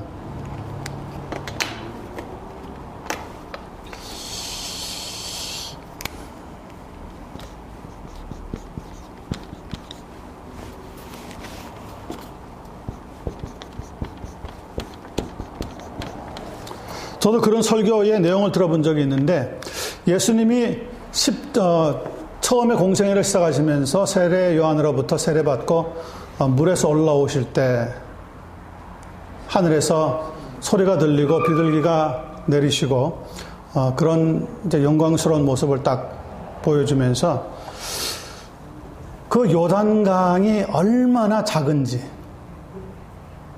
예. 요단강이 사실 가서 보시면 발목에도 안 찹니다. 발목에도 안 차. 개울 같아요, 개울. 한국말로 하자면. 개울. 그냥 스트림이에요, 스트림. 근데 언제 물이 많으냐? 홍수 때는 물이 상당히 강둑이 높은데 물 위까지 올라와요. 그렇지 않으면 보통 때는 물이 그냥 절절절 흘러간다고요. 그런데 예수님이 어떻게 물에서 올라왔느냐? 이걸 가지고 이제 막 토론이 한참 시끄러운 설교를 들어봤어요. 아니다. 예수님은 분명히 물속에 푹 잠기는 침례, immersion, 물에서 나왔다 그랬으니까 분명히 물속에 들어갔다. 그럼 요단강은 크다. 넓을 것이다. 물도 많을 것이다. 아, 이렇게 주장하는 분이 있는가 하면 직접 갔다가 오셔서 보신 분은 절대 그런 일이 없다는 거죠. 요단강은 작은 그냥 개울것 같은데 무슨 물이 있어서 물에 들어갔다가 나왔겠느냐. 아, 이렇게 막 한참 열을 올리는 분들이 있어요. 그랬거나 말거나 중요한 것은 예수님이 물로 세례 요한을 통해서 받으셨다는 거죠. 받으면서 예수님이 하신 말씀이 중요합니다. 이렇게 함으로 우리가 뭘 이루는 것이 중요하다고요? 하나님의 의를 이루는 것이 중요하니라. 그러니까 침례를 받았느냐 혹은 약식 세례를 받았느냐 중요한 것이 아니라 하나님의 의를 이루는 데 있다는 것이 더 중요하다는 것을 자꾸 잃어버리는 거예요. 그리고 요단강의 길이가 얼마고 폭은 얼마고 뭐 물은 얼마만, 그걸 30분 아무리 잘 설명해 주어도 성도들에게는 은혜가 안 되는 거죠. 그것 때문에 삶이 바뀌는 건 아니거든요. 그래서 본질을 항상 잃어버리면 안 된다는 것. 본문에 그래서 충성하라고 우리는 계속 말씀을 드려주고 있습니다. 3번, 충격적인 예를 하나 든다면 한 대중적인 설교자가 디모데후서 2장 8절의 말씀을 배경으로 나의 복음이라고 하는 제목으로 설교한 경우가 있다고 합니다. 사도 바울이 나의 복음이라고 한 것처럼 여러분도 나의 복음이라고 말할 수 있겠느냐고 물은 다음에 정통주의, 조직신학 등등 모든 종류의 신학을 차례로 통렬하게 비난하더니 복음에 대한 개인적인 체험이 있느냐, 삶이 변화되느냐가 중요하다고 하는 것으로 마무리를 해버리는 사람이 있었다는 겁니다.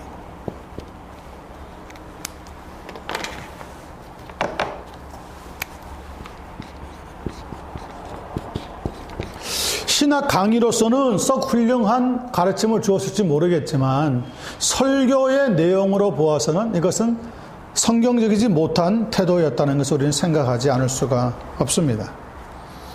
사도 바울이 나의 복음이라고 말할 때는 다른 지금 뭐 여러 가지 신학 사상에 대해서 말하고 싶어서 혹은 이단적인 어떤 오류에 대해서 말하고 싶어서 하는 것이 아니라 예수 그리스도의 계시를 진짜 직접 받은 사람으로서 하나님의 계시의 중요한 그 권위를 설명하고 있는 것인데도 불구하고 이런 문제를 가지고 계속 엉뚱한 방향으로 나아갈 때 그 설교는 결코 잘한 것이라고 볼 수 없다는 것이죠. 5번, 문제는 이런 절대적인 법칙이 있음에도 불구하고 본문의 맥락에는 관심도 없고 항상 아이디어만 찾으려고 하는 사람들이 더러 있다고 하는 사실입니다. 설교자는 그런 잘못된 태도에서 속히 벗어나서 맥락 안에서 본문을 다루어야 하고요. 본문에 충실해야 하고 단어와 문장 전체의 의미를 찾아야 합니다. 그래야지만 뭐가 먼저입니까? 그래야지만 성경에 있는 내용의 정확성이 먼저입니다. 정확성.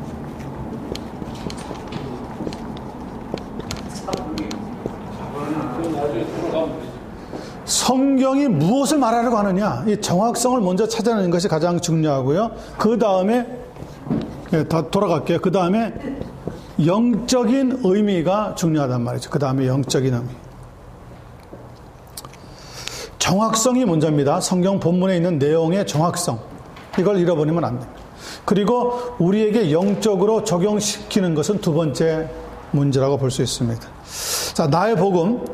사도 바울이 나의 복음이라고 말할 때는 예수 그리스도가 하나님의 성령하신 아들이시고 육체로는 다윗의 혈통에서 나신 분이시며 문자 그대로 무덤에서 육체로 부활하신 분이라고 하는 지극히 중요한 역사적인 사실에 토도를 두고 그 복음 하나뿐임을 강조하는 것인데, 이런 설교자들은 본문의 전후 문맥은 물론이고 그 본문이 가지고 있는 의도조차 완전히 무시해버리는 거죠. 다른 신학적인 내용들을 잘 설명했다고 하더라도 본문이 가지고 있는 의도 자체는 완전히 무시하고 체험을 바탕으로 한 원인이 무엇이든 상관없이 개인의 체험 그 자체만을 추겨 세우는 설교를 함으로 인하여 말씀을 오용하고 충실하지 못한 태도를 보이게 되어지고 만나는 거예요. 나의 복음. 여러분들의 복음이 있습니까? 여러분들은 그 그리스도의 복음이 내 것이라고 체험을 해본 적이 있습니까?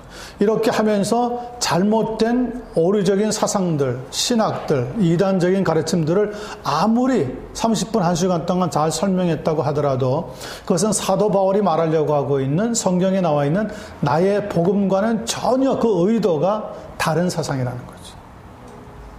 그러니까 우리 교회에 있는 성도님들도 성경 본문에서 무엇을 오늘 말씀하려고 하는 것인지 그 의도를 먼저 파악하는 것이 중요하단 말이죠.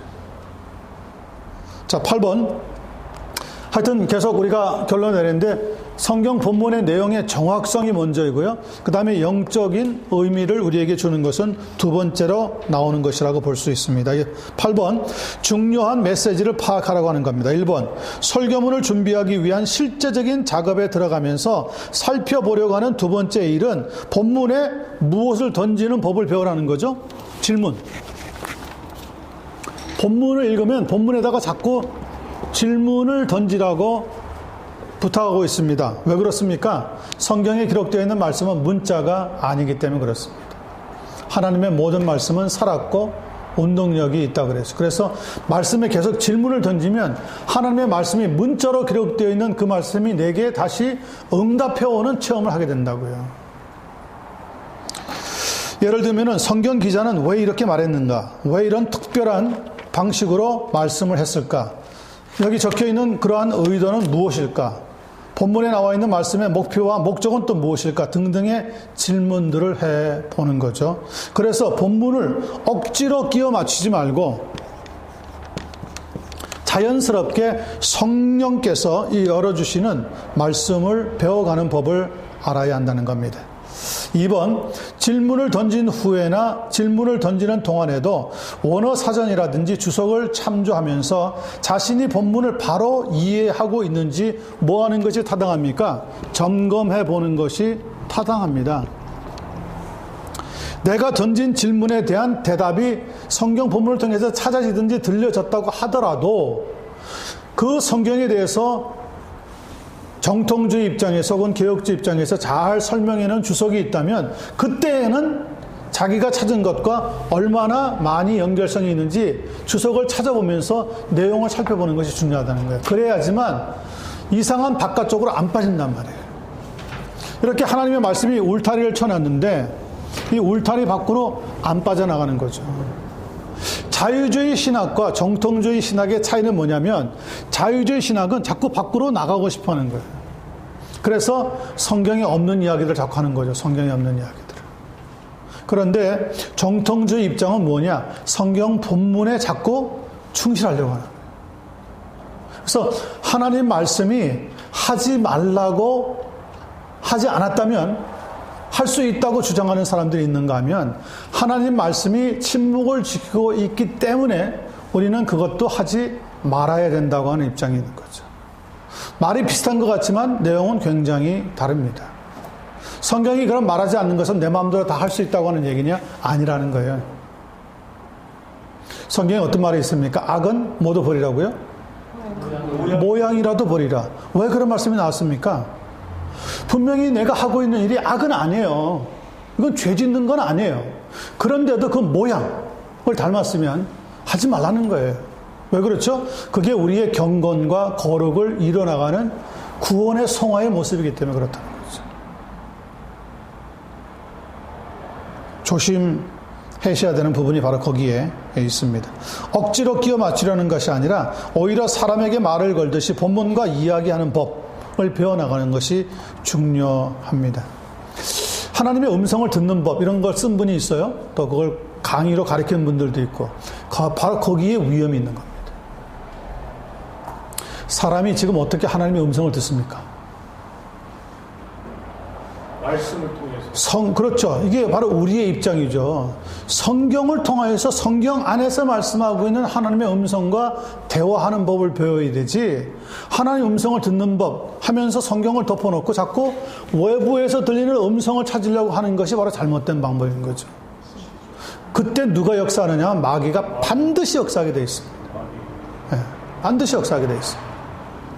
그러면 그렇게 듣고 나면은 하나님 말씀의 권위보다 자기가 들은 것이 더 중요해져서 그것을 설교로 하다 보면 처음 겪는 사람들은 와, 우리 목사님 엄청난 영적인 세계에 올라갔구나 생각할지 모르지만 성경의 측면에서 보자면 그분은 지금 엄청난 실수를 범하고 있는 거죠.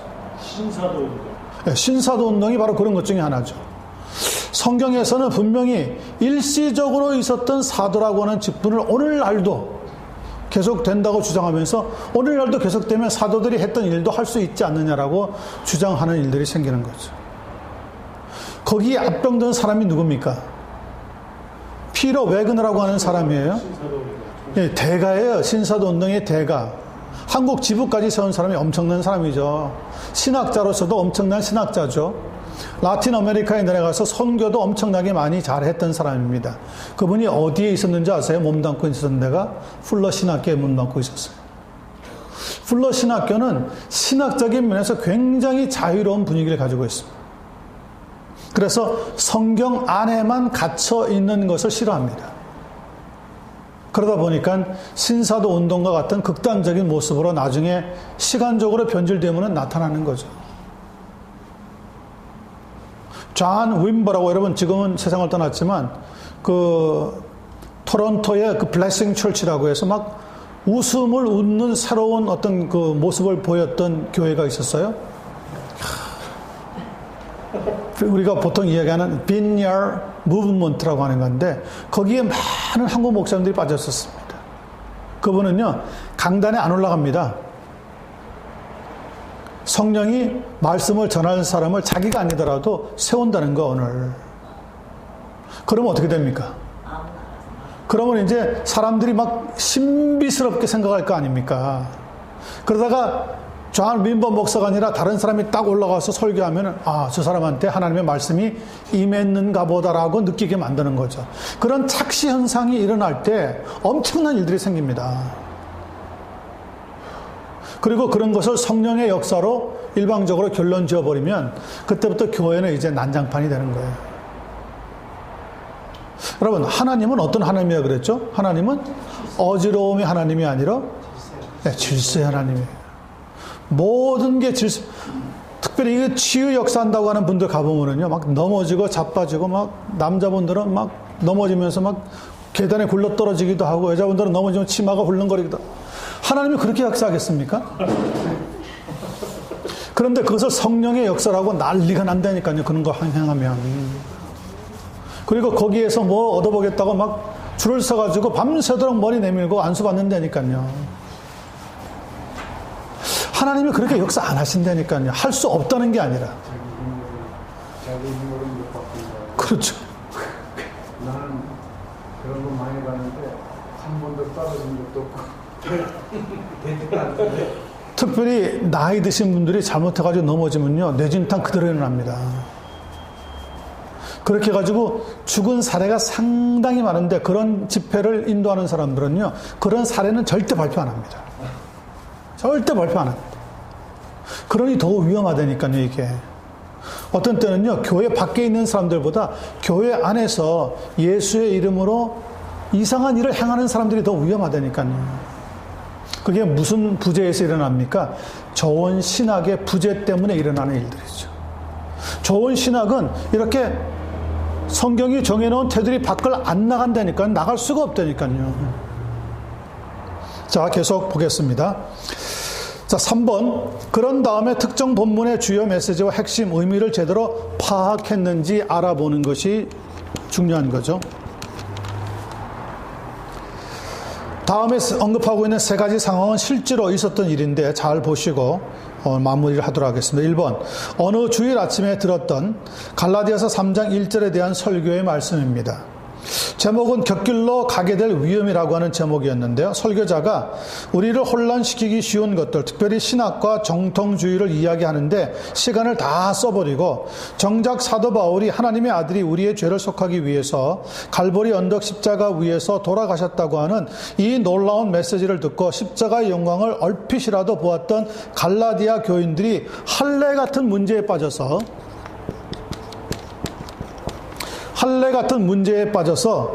그것을 잊어버릴 수 있다는데 극심한 놀라움과 의아함을 표현하고 있는 분명한 사실에 대해서는 말 그대로 한마디도 언급하지 않았던 설교가 있었다고 합니다. 이것은 잘못되어도 아주 크게 잘못된 설교의 말씀인 거죠. 그건 곁길로 나갈 수 있는 위험이라고 하는 주제에 맞춘 내용밖에 아니 되는 겁니다. 2번. 어느 부활주일에 들었던 로마서 1장 1절에서부터 4절에 대한 설교의 말씀입니다. 제목은 부활하신 하나님의 아들이라고 했는데도 불구하고 설교자는 부활이라고 하는 단어의 의미도 탁월하게 언급을 했고 예수님께서 하나님의 아들이시라고 하는 사실도 확실히 강조를 했습니다. 그런데 문제는 뭐냐? 부활이라고 하는 이 놀라운 사건, 부활이라고 하는 이 놀라운 사건에 대해서는 거의 언급을 하지 않은 채 설교를 마무리 짓고 말았습니다. 부활절에 예수님의 부활이란 무엇인지, 그 부활이 우리에게 주는 의미가 무엇인지 전혀 말하지 않았다고 하는 것은 부활절 아침 설교의 핵심으로는 부적절했다고 하는 내용입니다. 자, 그리고 마지막으로 세 번째, 어느 날 순환일 아침에 들었던 로마서 8장 2절에 적혀있는 설교의 말씀입니다. 제목은 완전 해방이라고 하는 제목이었는데요. 그 설교가 성결교리, 즉 완전 성화론을 믿는 사람들이었기 때문에 순환일 아침 우리 주님이 실제로 죽으셨다고 하는 역사적인 사실을 생각하기 위해서 모인 바로 그날 아침에 역사적인 사실에 대한 말씀 대신에 특정한 성결교리를 들을 수밖에 없었던 일이 있었다고 합니다. 이 또한 전후 무엇을 무시한 결과이죠? 맥락. 성경은 성경 본문도 중요하지만 앞뒤로 있는 성경 말씀이 어떤 관계로 이어졌는지 맥락을 잘 찾아보는 것도 굉장히 중요한데, 이러한 전후 맥락을 완전히 무시했기 때문에 특정 구절을 오해해서 설교하고 일어났던 일들이 있었습니다. 이는 그리스도 예수 안에 있는 생명의 성령의 법이 죄와 사망의 법에서 너를 해방하였음이라. 여기에서 완전 해방을 완전 성화와 같은 성결교 교리에 연결시켜서 말씀을 전하고 마무리했다고 하는 것인데, 이 또한 성경에 있는 말씀의 전후 맥락을 무시했기 때문에 일어난 일이었다고 하는 사실입니다. 이런 것들을 우리가 설교문을 준비하실 때 아주 조심조심해서 다루어야 하는 일들입니다. 자, 이렇게 10번까지 끝냈고요. 11번, 12번은 우리가 다음 시간에 할 것이고요. 그리고 마지막 추수감사절 바로 직전 11월 20일에는 다른 걸 다 건너뛰고 16번 성령의 능력에 대한 부분 살펴보고 전체를 마무리하도록 그렇게 하겠습니다. 여러분들이 숙제들은 하시는 대로 빨리빨리 제게 보내주시길 바랍니다. 기도합니다.